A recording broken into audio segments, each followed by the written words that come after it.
नमस्कार शेतकरी मित्रांनो, तर कशा आहात तुम्ही? तर शेतकरी मित्रांनो, आज परत एकदा सोयाबीन बाजारभावामध्ये मोठी उलाढाल बघायला मिळत आहे। तरी तुम्ही चॅनलवरती जर पहिल्यांदाच आला असाल तर चॅनलला सबस्क्राइब करून घ्या आणि सोबतच हा व्हिडिओ तुमच्या मित्रांपर्यंत शेअर करायला विसरू नका आणि व्हिडिओला जास्तीत जास्त लाईक करा। तर शेतकरी मित्रांनो, पहिली बाजार समिती आहे मानोरा, जिथे आवक 302 क्विंटलची झालेली आहे। कमीत कमी दर 4135 रुपये, जास्तीत जास्त दर 4481 रुपये आणि सर्वसाधारण दर 4252 रुपये मिळालेला आहे।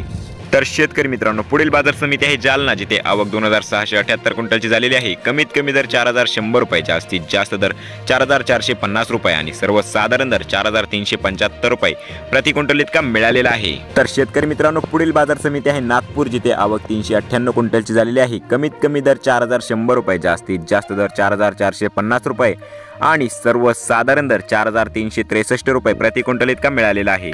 तर शेतकरी मित्रांनो, पुढील बाजार समिती आहे अकोला, जिथे आवक 1225 क्विंटलची झालेली आहे। कमीत कमी दर 4050 रुपये, जास्तीत जास्त दर 4480 रुपये आणि सर्वसाधारण दर 4360 रुपये प्रति क्विंटल इतका मिळालेला आहे। तर शेतकरी मित्रांनो, पुढील बाजार समिती आहे सोलापूर, जिथे आवक 42 क्विंटलची झालेली आहे। कमीत कमी दर 4500 रुपये, जास्तीत जास्त दर 4600 रुपये आणि सर्वसाधारण दर 4550 रुपये प्रति क्विंटल इतका मिळालेला आहे। तर शेतकरी मित्रांनो, पुढील बाजार समिती आहे सांगली, जिथे आवक 41 क्विंटलची झालेली आहे। कमीत कमी दर 4600 रुपये, जास्तीत जास्त दर 5000 रुपये आणि सर्वसाधारण दर 4800 रुपये प्रति क्विंटल इतका मिळालेला आहे। तर शेतकरी मित्रांनो, हे होते आजचे लाईव्ह सोयाबीन बाजारभाव। तर तुम्हाला हे नवीन अपडेट कसे वाटले आणि तुमच्याकडे सोयाबीन बाजारभाव किती प्रमाणात वाढलेले आहे ते कमेंट करून नक्की सांगा आणि चॅनलवरती जर तुम्ही पहिल्यांदा येत असाल तर चॅनलला सबस्क्राइब करून घ्या, जेणेकरून तुम्हाला अशाच प्रकारची शेतीविषयक आणि बाजारभावाविषयी माहिती बघायला मिळेल।